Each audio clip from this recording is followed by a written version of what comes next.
राहुल सांकृत्यायन जी की पुस्तक वोल्गा से गंगा के पिछले एपिसोड में हम इसकी पहली कहानी निशा की शुरुआत कर चुके हैं, जिसमें राहुल सांकृत्यायन जी ने सबसे पहले इसकी ज्योग्राफिकल लोकेशन का जिक्र किया है, जो है वोल्गा तट का ऊपरी हिस्सा, जिसे हम आमतौर पर यूरेशिया कहते हैं।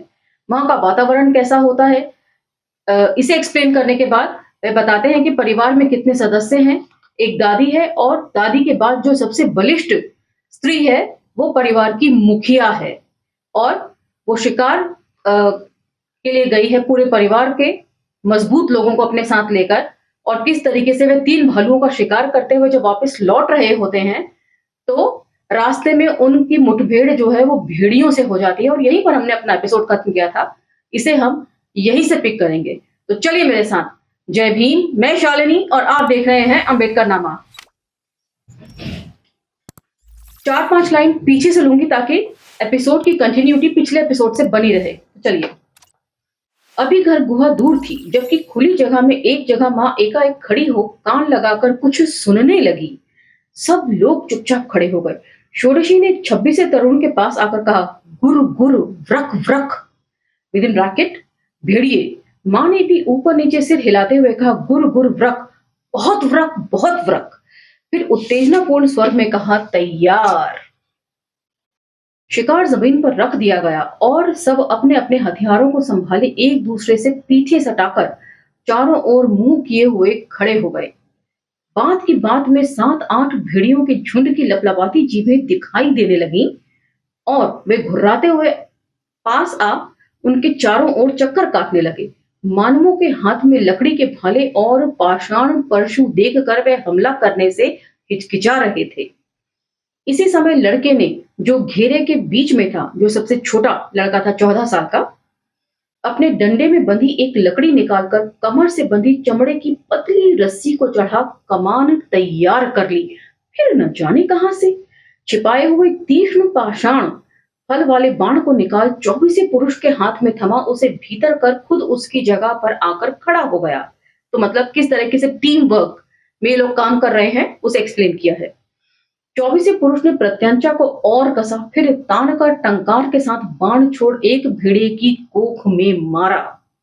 भेड़िया लुढ़क गया, किंतु फिर संभलकर जिस वक्त वह अंधाधुन आक्रमण की तैयारी कर रहा था, उसी वक्त उस पुरुष ने दूसरा बाण छोड़ा।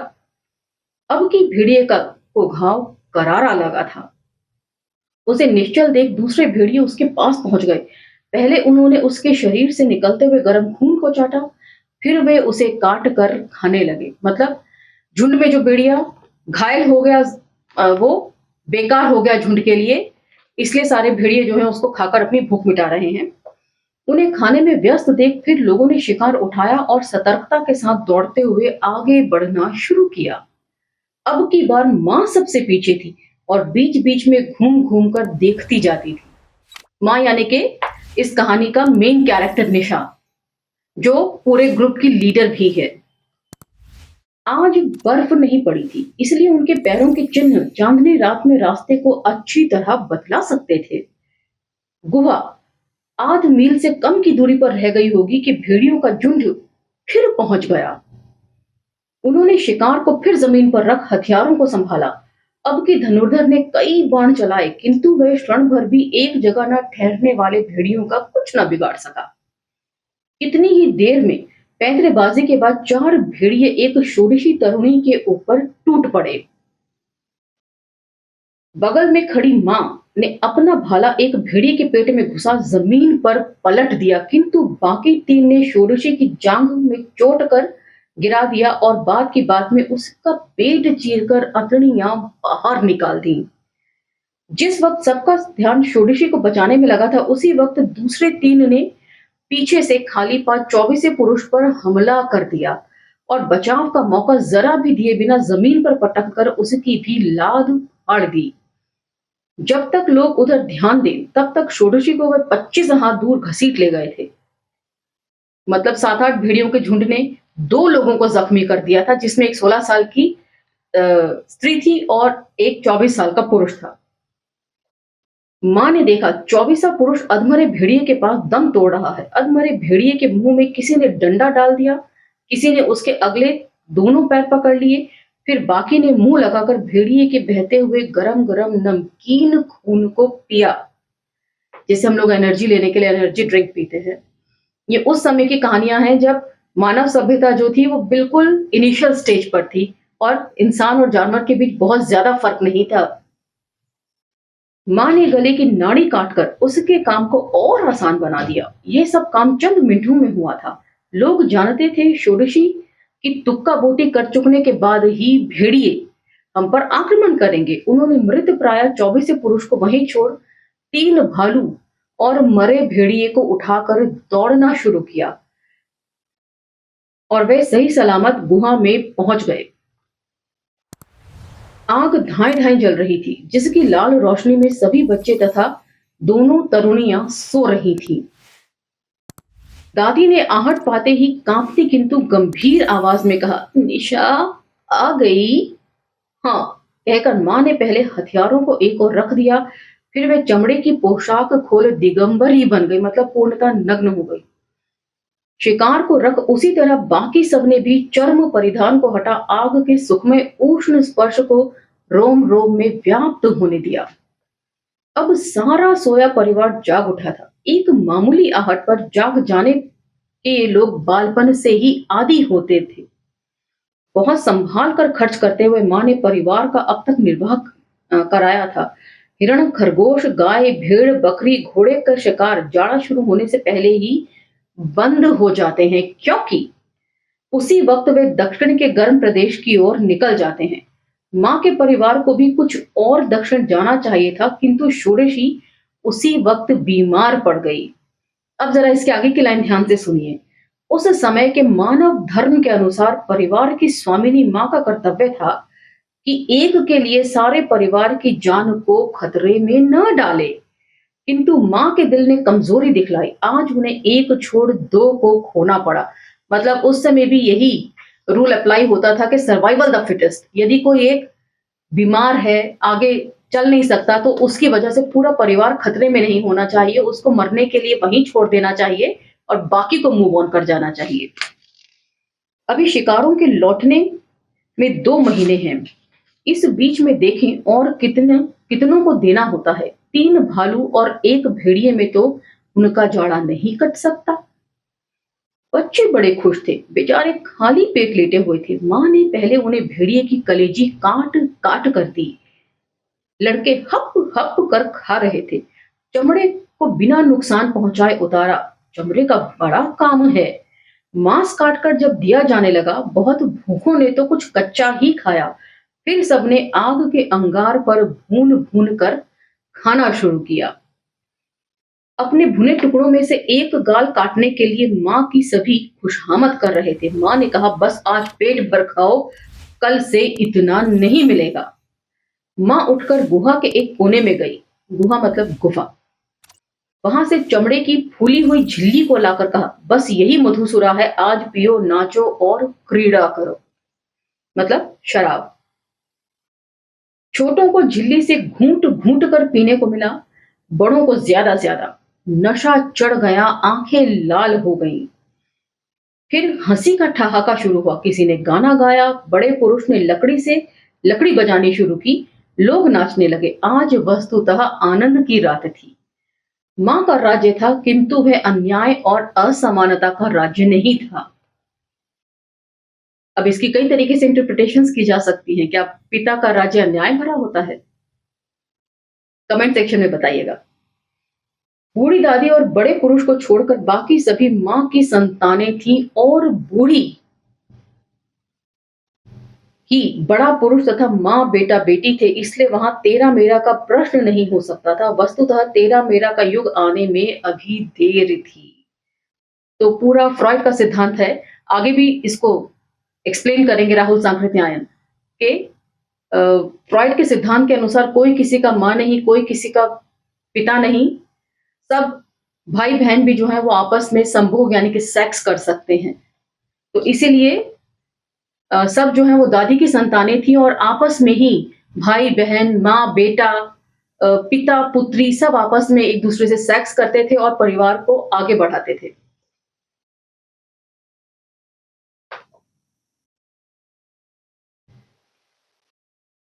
बूढ़ी दादी और बड़े पुरुष को छोड़कर बाकी सभी माँ की संतानें थीं और बूढ़ी ही बड़ा पुरुष तथा माँ बेटा बेटी थे, इसलिए वहां तेरा मेरा का प्रश्न नहीं हो सकता था।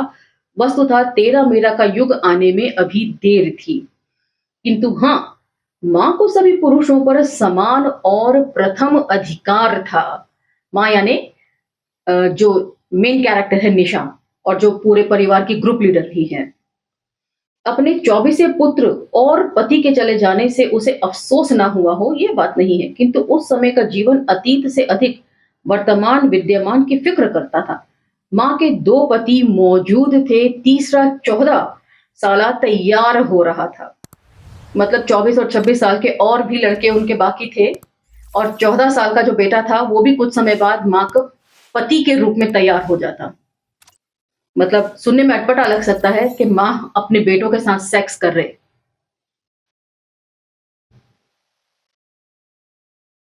उसके राज्य के रहते-रहते बच्चों में से भी ना जाने कितने पति की अवस्था तक पहुँच सकते थे। माँ 26 को पसंद करती थी, इसलिए बाकी 3 तरुणियों के लिए वह 50 पुरुष ही बचा था।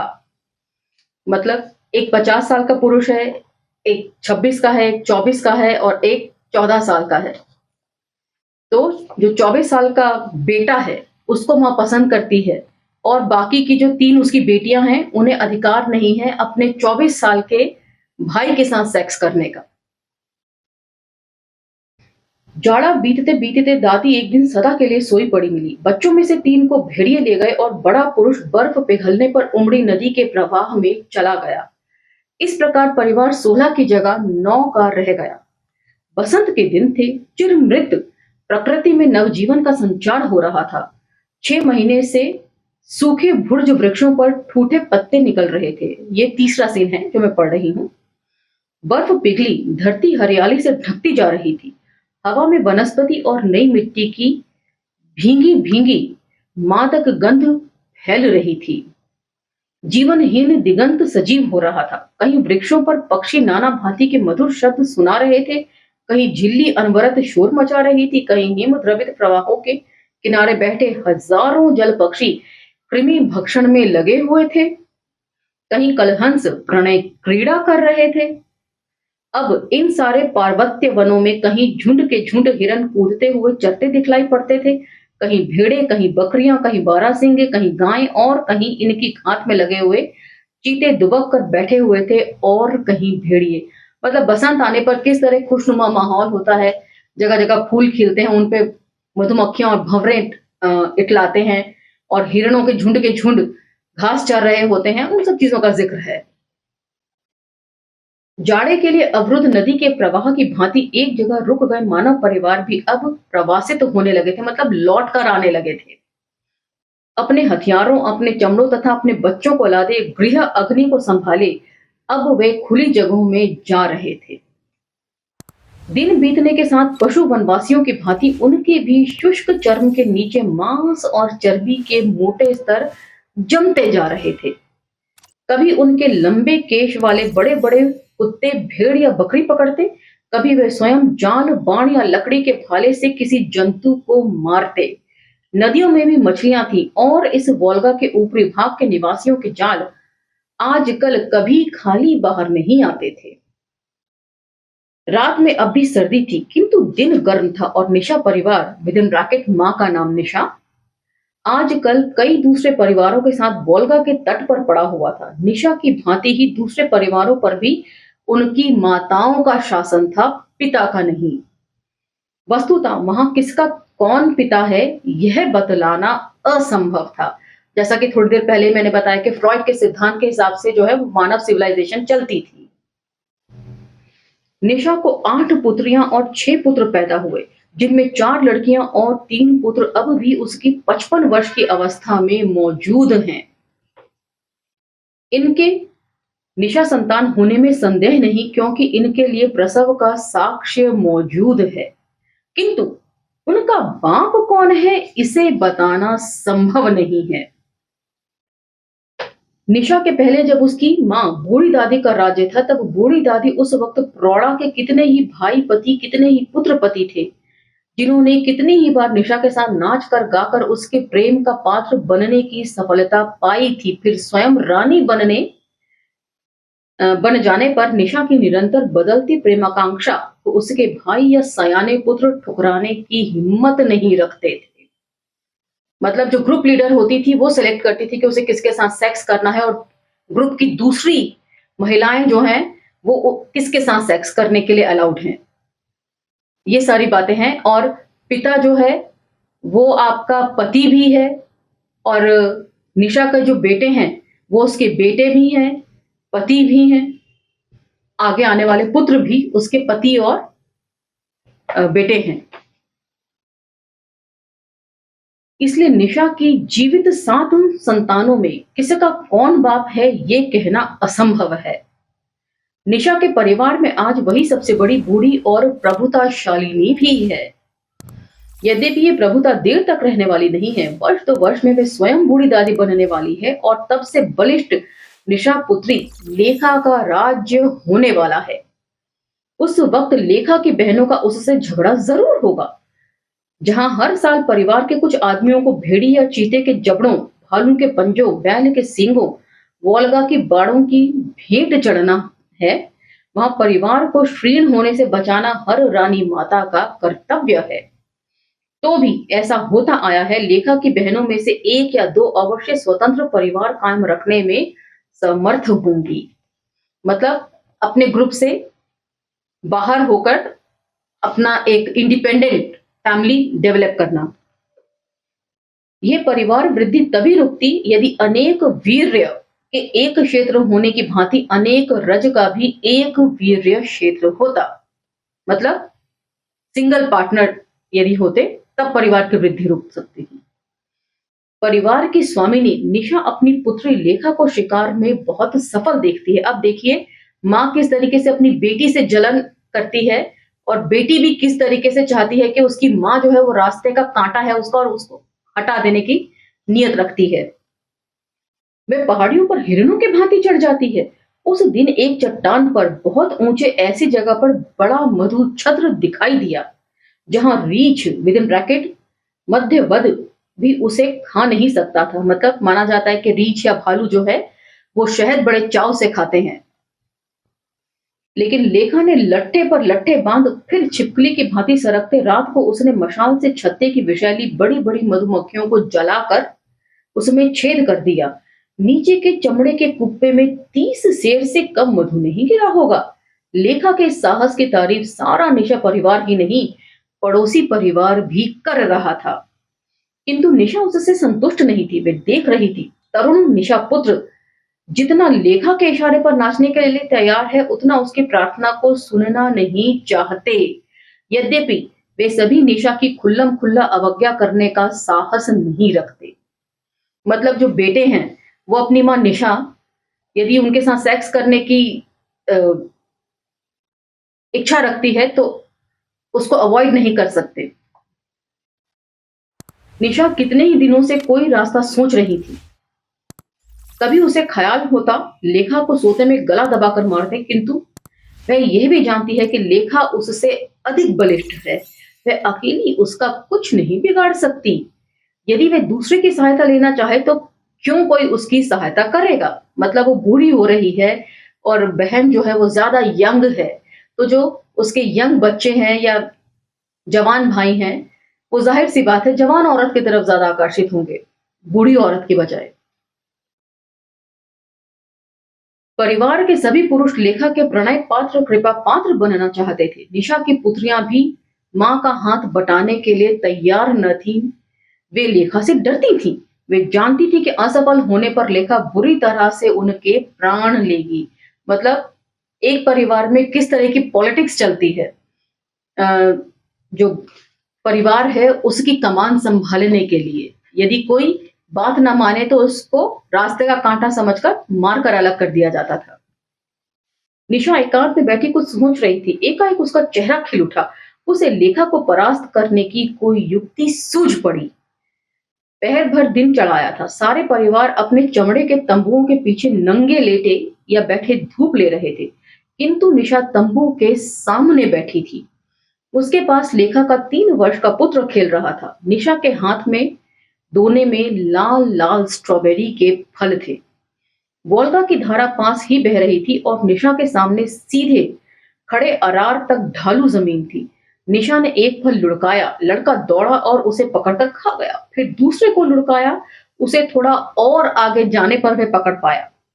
निशा ने जल्दी जल्दी कितने ही फल लुढ़का दिए। बच्चे ने उन्हें पकड़ने के लिए इतनी जल्दी की कि एक बार उसका पैर अरार से फिसल गया और वह धम्म से वोल्गा की तेज धारा में जा गिरा। निशा वोल्गा की ओर नजर दौड़ाई, चीख उठी। कुछ दूर पर बैठी लेखा ने देखा। पुत्र को न देख वे धार की ओर झपटी। उसका पुत्र धार में अभी नीचे ऊपर हो रहा था। उसने छलांग मारी और पुत्र को पकड़ लेने में सफल हो गई। बहुत पानी पी जाने से बच्चा शिथिल हो गया था। वोल्गा का बर्फीला जल शरीर में कांटे की तरह चुभ रहा था। लेखा को धार काटकर किनारे की ओर बढ़ना मुश्किल था। उसके एक हाथ में बच्चा था, दूसरे हाथ और पैरों से वे तैरने की कोशिश कर रही थी। उसी वक्त अपने गले को उसने किसी के मजबूत हाथों में फंसा देखा। लेखा को अब समझने में देर न लगी। वह देर से निशा की बदलती हुई मनोवृत्ति को देख रही थी। आज निशा अपने राह के इस कांटे लेखा को निकालना चाहती है। लेखा अब भी निशा को अपना बल दिखला सकती थी, किंतु उसके हाथ में एक बच्चा था। निशा ने लेखा को जोर लगाते देख अपनी छाती को उसके सर पर रख दिया। लेखा एक बार डूब गई। छटपटाने में उसका बच्चा हाथ से छूट गया। अब भी निशा ने उसे बेकाबू कर रखा था। एकाएक उसका हाथ निशा के गले में पड़ गया। लेखा बेहोश थी और निशा उसके बोझ के साथ तैरने में असमर्थ। उसने कुछ कोशिश की, किंतु बेकार। दोनों एक साथ वोल्गा की भेंट हुई। परिवार की बलिष्ठ स्त्री रोचना निशा परिवार की स्वामिनी बनी। फुटनोट 1। आज से 361 पीढ़ी पहले की ये कथा है। उस वक्त हिंद, ईरान और यूरोप की सारी जातियां एक कबीले के रूप में थी। मानवता का आरंभिक काल था। सुनकर थोड़ा अजीब लगता है कि स्त्रियां इतनी निर्मम हो सकती हैं, इतनी कठोर हो सकती हैं कि एक छोटे से बच्चे को नदी में जाने के लिए, मरने के लिए जाने दें, ताकि वे पूरे परिवार की जो है लीडर बनी रह सके। तो ये यूरेशिया के लोगों का जनजीवन है। ये आपको कैसा लगा, ये मुझे जरूर बताइएगा कमेंट सेक्शन में। वीडियो यदि पसंद आती है तो लाइक, शेयर, सब्सक्राइब करना ना भूलें। इसके साथ ही मुझे आज्ञा दीजिए। कमेंट सेक्शन में लगातार बने रहिए। असहमतियों का भी स्वागत है। जय भीम, धन्यवाद।